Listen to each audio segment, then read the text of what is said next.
a little bit about handwriting. It can be very helpful in our work. Handwriting and even the signature alone can help you assess the client. And also, it can be used as a therapeutic tool. It's called graphotherapy. Remember, everything is connected. James and Lunke law. I believe James was an American doctor and Lunke was a Russian doctor. At the same time, they discovered that law of connection between the external and internal. We can affect what's going on inside from outside, but we can also do the opposite. Remember, mind and body connection. We can work with the body to help our mind, or we can work through our mind to heal our body. The same here with handwriting. The handwriting is a reflection of our mental and emotional state. As your psychological portrait changes, you'll see the change in your handwriting. If you intentionally change your handwriting, it will help to improve your mental and emotional state.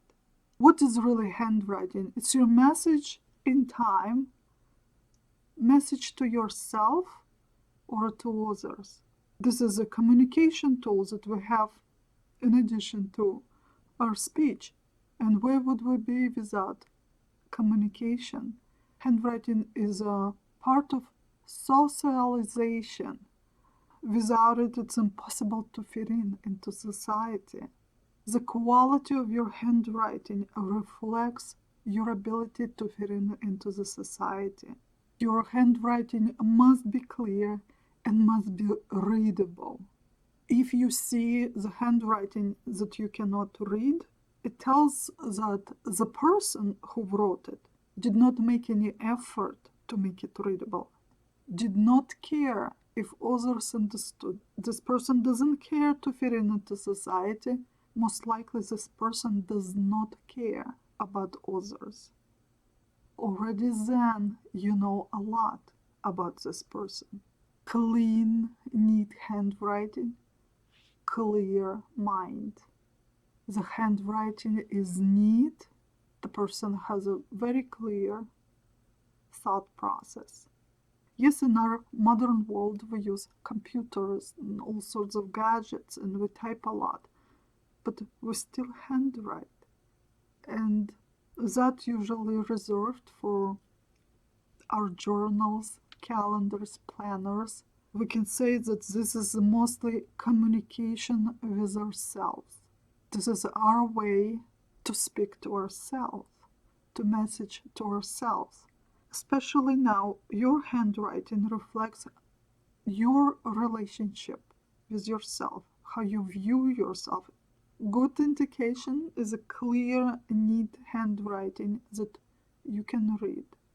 Handwriting can be very helpful if you have racing thoughts, if you have anxiety, if some solutions that you need at the moment are not very clear.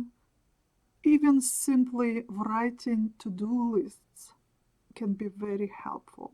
Journaling is extremely helpful. Not typing, but handwriting, because handwriting activates different parts of the brain, and we want that.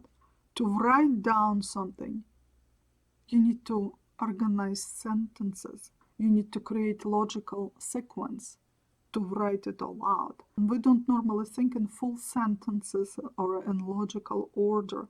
Pouring it all out onto the paper helps us to bring more order, to get more clarity. And not just scribbling some messy notes, but writing neatly, intentionally can be very therapeutic. Writing in cursive, even more so.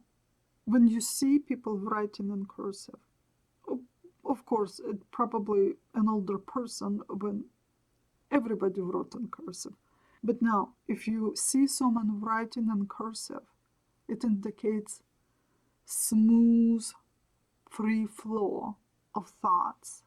Graphologists call it trance writing. That should tell you something. You need to be in a special state to be able to write like this continuously, or perhaps sitting down and writing in cursive continuously for extended periods of time may induce a trance state.